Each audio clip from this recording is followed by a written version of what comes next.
when we realize that there's something wrong with democracy, the institutions. Hello and welcome. I'm Sima Katauga and you're watching the World Report on NewsX World. Let's take a look at the top headlines of this hour. According to local authorities, at least 5 people were killed and 35 others injured when a suspected suicide bomber detonated explosives inside of a mosque during evening prayers in Maiduguri, capital of Nigeria's Borno state, while so far no group has claimed responsibility for the attack. Acting chairman of the Bangladesh Nationalist Party, Tariq Rahman, has arrived in Dhaka after nearly 17 years in exile. He has emerged as a leading contender for Prime Minister ahead of the February 12 elections, as he was cleared of corruption and other charges after ex-Prime Minister Sheikh Hasina was ousted. The Tanzania Civil Aviation Authority said a helicopter crashed near Barafu camp on Tanzania's Mount Kilimanjaro, killing 5 people, including a pilot, doctor, a guide, and 2 foreign tourists. The aircraft was on a medical rescue mission and went down at about 4,700 meters on Africa's highest peak. Saudi Arabia said it hopes Yemen's Southern Transitional Council will end an escalation after UAE-backed forces seized control of the southern provinces of Hadramaut and Mahra. Saudi Arabia said a joint Saudi Emirati military delegation arrived in Aden on December 12 to press for an urgent STC withdrawal amid Yemeni backlash over forced invasion of the Yemeni islands.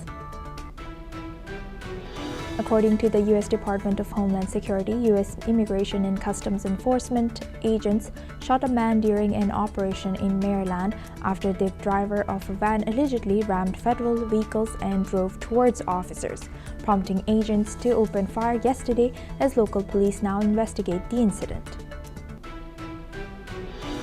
Torrential rains unleashed widespread flash flooding and mud flows across Southern California. Fire Department spokesperson Christopher Prater has said that in the east of Los Angeles, emergency crews spent much of the day answering dozens of rescue calls and pulling drivers to safety. The White House has ordered U.S. military forces to focus almost exclusively on enforcing a quarantine of Venezuelan oil for at least the next 2 months. U.S. officials says military options still exist but focus on economic pressure, while Venezuela says U.S. government is the threat, not Venezuela. 14 countries, including Britain, Canada, and Germany, have condemned the Israeli Security Cabinet's approval of 19 new settlements in the occupied West Bank, saying they violate international law and risk fueling instability.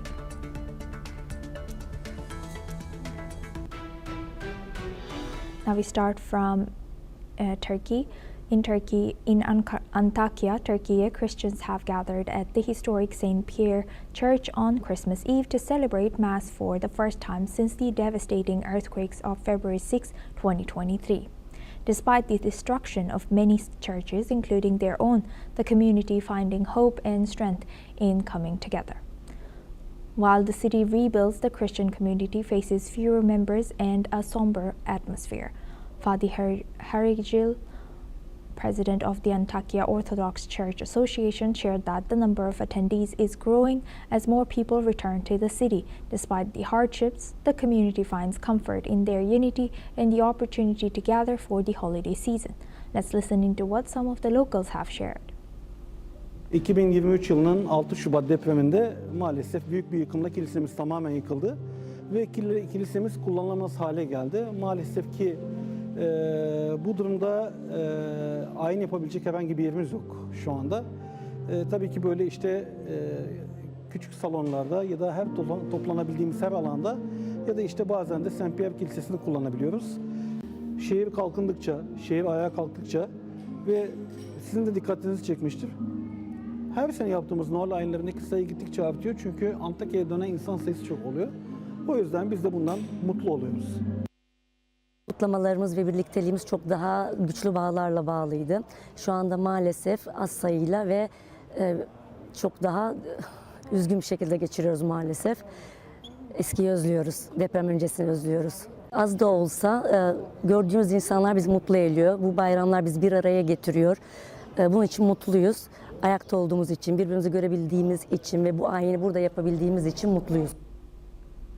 Now we move on to US. A powerful winter storm is sweeping across California with heavy rain and gusty winds, leading to evacuation, warnings for mudslides in the south, bringing near whiteout snow conditions in the mountains and hazardous travel for millions of holiday drivers. According to forecasters, conditions could worsen as multiple atmospheric rivers move across the state during one of the busiest travel weeks of the year. According to a National Weather Service meteorologist, Southern California typically gets half an inch to 1 inch of rain this time of year, but this week many areas could see between 4 to 8 inches. In addition to power outages and downed trees, officials also say that the storms are expected to cause multiple road closures and airport delays. Now for this discussion, we welcome Mr. Desmond Majakodunmi. He's a political and environmental activist, joins us live from Lagos. Thank you very much, Mr. Majakodunmi, for joining us again, and Merry Christmas to you. Now, looking at this, how severe and how significant is the fact that, usually California is a warm city in general, and even in winters they only get 1 inch of rain and snow, but this time it's around 4 to 8 times more. It's extremely significant, especially that we have been told for years that this is what would happen. We're warming up the atmosphere with our pollution, and when you have more heat in the atmosphere, you're going to have more evaporation of the water. And there's a lot of water on this earth. On the surface, it's mainly water. And when you have that kind of excessive evaporation, then you're going to have these massive storms, huge amounts of water falling in just a short period of time. I mean, we're talking of some areas of California, it's actually over 8 times the normal amount of rain. This will overwhelm any type of irrigation flooding system that you have that could irrigate and take the water away. It'll overwhelm it, the natural ones and the built-up ones. So again, it's a warning. It's nature blowing an alarm to humanity that this is just the beginning. It is going to get a lot worse if we don't change our ways, our attitudes that are causing this massive, unprecedented amount of pollution that's causing the global warming. Our hearts go out to the Californians because in some of those areas, they've just gone through bushfires. Again, drought. It was too dry for too long, big fire. And now all of a sudden, it's too wet for too long, massive flooding. So it's a very, very significant alarm. And, if your fire alarm blows in your building and you ignore it, then you have only yourself to blame. But those of us who are hearing the alarm should ensure that it is adhered to by those who are responsible for making the decisions that are causing these awful problems. 100%. Thank you for sharing such important message and perfect example with us. And what do you think, what should California government do to, make sure this is not a reoccurrence, this is not normalized for future? That's a very, very good question. And it's a bit ironic because in all fairness to the California state, they are actually making a lot of efforts to produce clean energy. They're lucky they have a lot of sunlight, and that definitely helps. They have quite a bit of wind. So they are making efforts and moves. And I think what they need to do, because they have the advantage of being the powerhouse of the entertainment industry. Hollywood is there. So they should ensure now that they find a way to influence the influencers so that we can bring this out in the entertainment industry. We can bring it out into the consciousness of people. There's a few people like Leonardo DiCaprio and a couple of others who are doing it, but we need a lot more. It's an emergency, and it's not just going to go away by wishing it away. It's only going to go away if people decide, and there's a major consensus of the population decide, no, we must stop the pollution.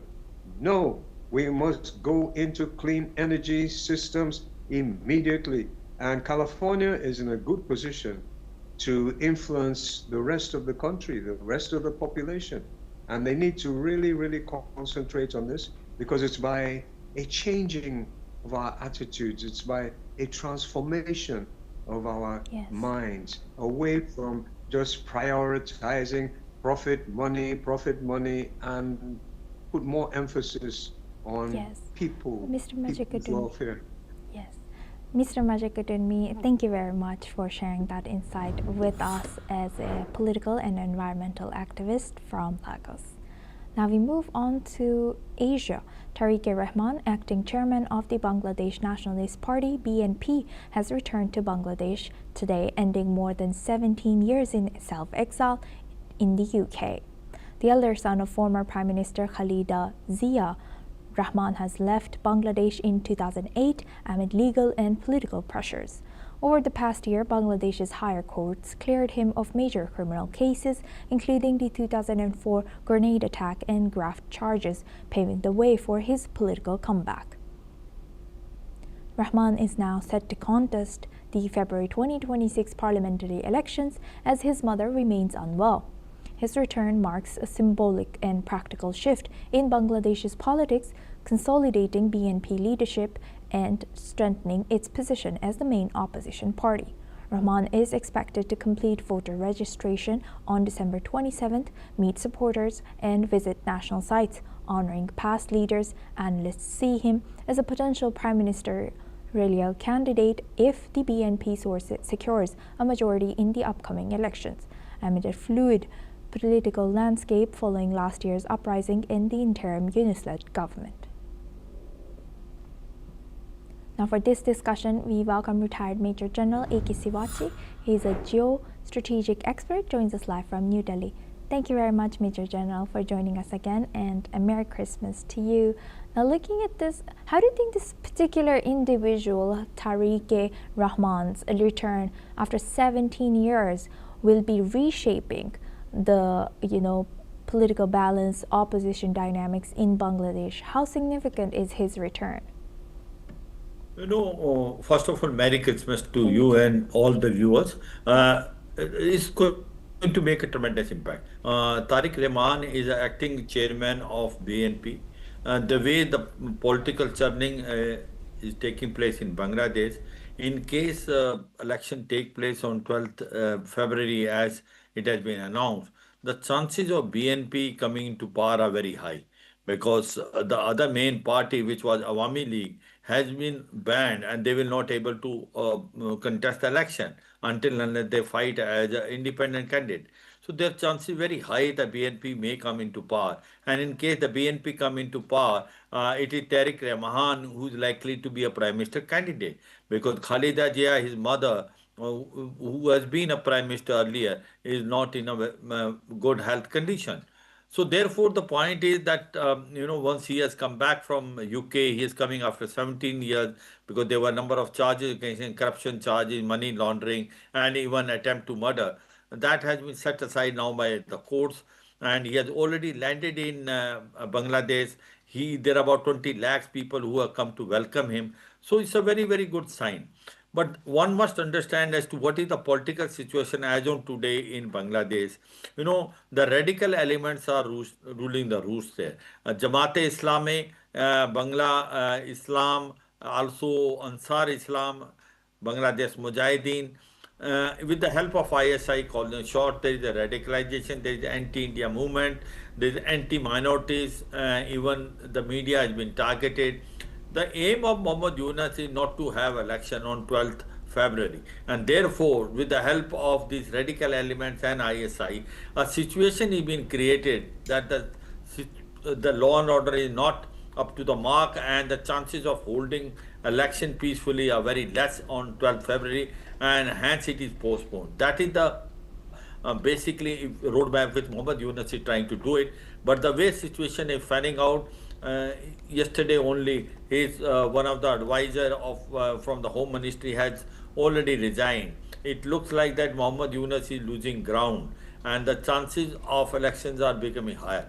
But certainly, as on today, there is a critical situation prevailing in Bangladesh. Law and order is extremely bad. Army has been already called after the death of Osman Hadi, which they are trying to blame initially to India. It has been found out India had no role to play. It is possibly Jamaate which has involved in this, and with the help of ISI, because they want to create an environment where election can be postponed. And same way where Deepu Das has been killed, a Hindu boy which has been lynched by the mob for saying something against Islam, again is coming in the forum, and people are not very happy the way situation is fanning out.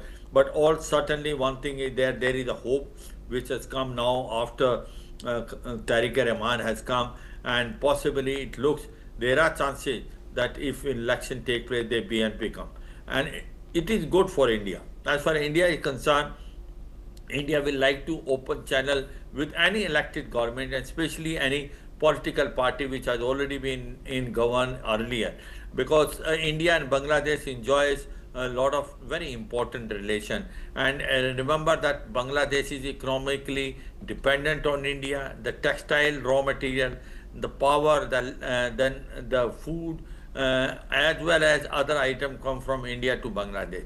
So in case the relationship are not good, it is neither good for India nor for Bangladesh, especially from the security point of Northeast.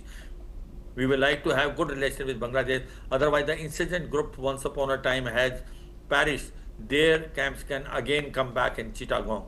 And also there is a chances that ISI radicalizing Rohingya youth in Cox's Bazar and trying to push in India. So all said and done, Tariq Rahman coming back to Bangladesh is a good sign.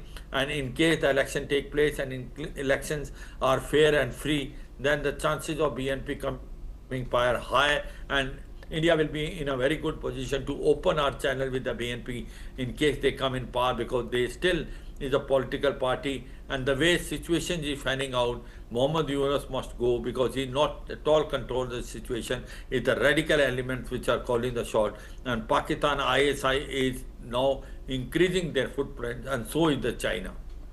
Yes, thank you for laying it out all there. And Major General, why do you say that interim leader Yunus is trying to avoid the upcoming election? How might also this particular individual, Tariq Rahman's leadership, influence the current dynamics of BNP's strategy? You know, first of all, Tariq Rahman is also under threat. And I suppose the proper security is provided to Tariq Rahman. There is a threat for his life, because there are radical elements will try to eliminate him. It can be by ground action, even by drones. Now, having said so, what question you raised, why Mohammed Yunus want to delay the election? He want to remain into power, and he knows it that Jamaate, if they have to win it, the time is still not ripe, because people are not with Jamaat. Jamaate is a radical group, and majority of the people don't like politics like a Jamaate Islam. They are the one which sided Pakistan in 1971. So therefore, as far as basically Mohammed Yunus is concerned, he wants to prolong his stay. He wants to remain in power. He wants that if he remains in power and the system is radicalized, the Jamaate chances of coming into power become higher. As on today, he knows that Jamaate has no sort of question of coming to power. So therefore, that is why he is doing. And you know, he is playing in the hands of Jamaat Islam and also Pakistan ISI. The way Pakistan is increasing their footprints in Bangladesh is basically a cause of concern for India. And also Bangladesh can get into a debt trap of China, the way the investment are taking place. Bangladesh economy not doing that well. Remember 15 years back, when Sheikh Hasina came, economy was not very good, but once she had left it, the economy was doing extremely well. The textile industry is considered one of the best.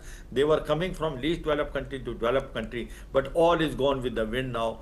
Presently the situation is very, very bad. There's unemployment, there's inflation, and the radical elements are now calling the shot. The people have been killed on the street, minorities are not protected, media has been attacked, and also you will find that the especially anti-India sentiments are on rise.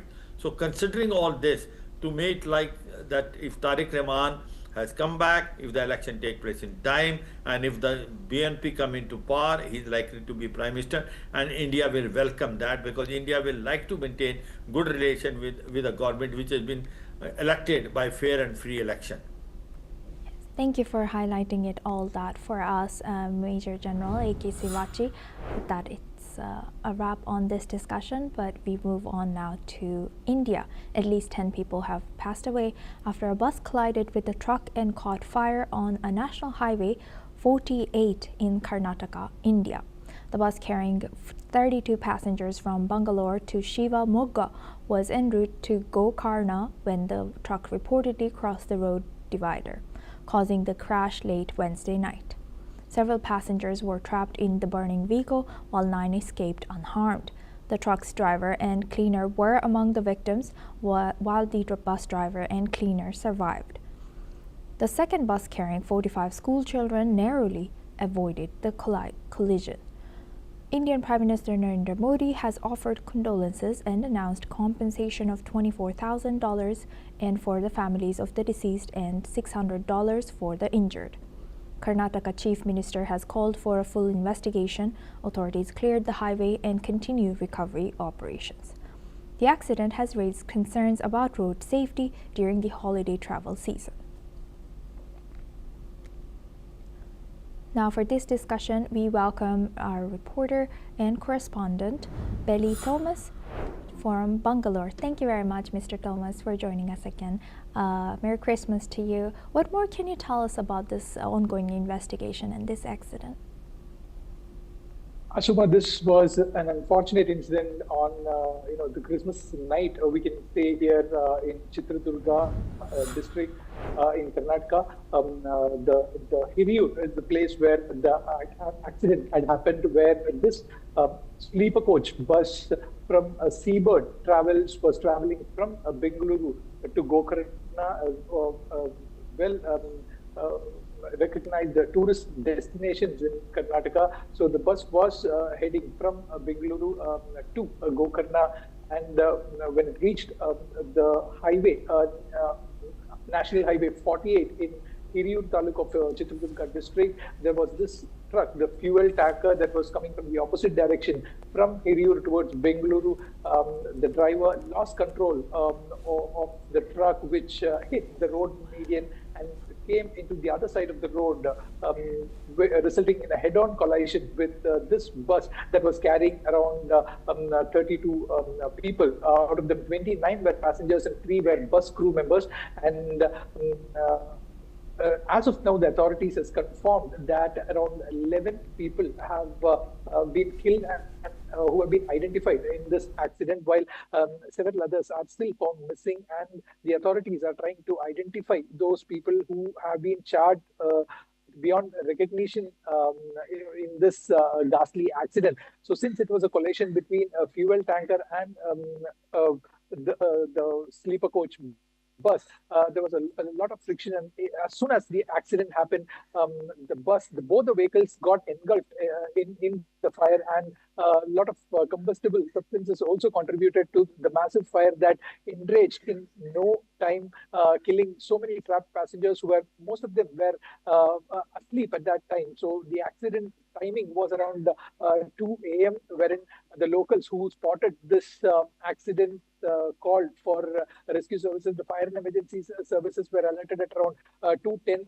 and around 3 fire tenders reached the spot, and before even they could douse the fire, they could see that a lot of things inside, including people who were unable to escape were charged beyond recognition along with their belongings inside. So now the authorities are collecting details or collecting evidences as to identify these victims with the help of their ornaments, their gadgets, watches, or things like that, which still remain after as the remnants of the burnt bus remains. So they are also kind of identifying the bodies using documents that they are half-burnt documents, and by the tattoos that or signs on the burnt bodies with which they are trying to identify. So the process is still on, the audit is still on, but as of now, the authorities have confirmed that around 11 people have been killed in this incident, while according to eyewitnesses' accounts, there were a lot of them few of them who were seen jumping out of the bus, and a couple of them have been now admitted to hospitals, one in Bengaluru and a few in the nearby Hiriyur Taluk in Chitradurga, where they have sustained around 20 to 30% burns. And like you pointed out, the Prime Minister's office have announced ex gratia of rupees 2 lakh for the next of kin of the deceased, and rupees 50,000 for the injured, while the state government has also kind of ascertaining the final death toll, after which an ex gratia will be announced for both the deceased kin as well as the injured victims. And the Chief Minister Siddaramaiah has ordered a high-level inquiry into the matter, that now, since it was an accident between a fuel tanker that had come onto another side of the road after jumping the road median, and the lorry driver is no more, and he is also a victim killed in that accident. Now the blame is getting shifted on him, as to it was his negligence that has caused the accident. However, the authorities don't want to leave any stones unturned, so they are kind of probing into every other aspect of, including the safety measures that were on this bus, whether if there was an emergency exit, or if all the requisite safety mechanism was indeed present inside the bus, like a fire extinguisher or things that could prevent or easy escape of the passengers in case of a situation like this. So all these all these are being probed, all these angles are being probed by a team that has been formed by the Karnataka government, who are looking into this matter. Back to you, Asuma. With that, I would like to thank Mr. Thomas for joining us from Bangalore and sharing all the insights on this accident. Thank you very much. Now we move on to our next news. Researchers in the United States have unveiled a breakthrough 3D computer chip that rethinks how processors are built by stacking memory and computing elements vertically instead of laying them out on a flat surface. This design sharply reduces the distance data must travel inside of the chip, eliminating the traffic jams that slow down today's AI and high-performance processors. However, memory sits directly above the computing logic, data moves faster and uses far less energy. In early tests, the prototype already outperforms comparable conventional chips by several times, especially on data-heavy AI tasks. Researchers have stated that the future versions could deliver even bigger gains as more layers are added. Equally significant, the chip was manufactured entirely at a US foundry, proving the technology is compatible with existing production tools and is ready to move beyond the lab into the real-world applications. That's all we have time for. Keep watching NewsX World for more news updates from around the world.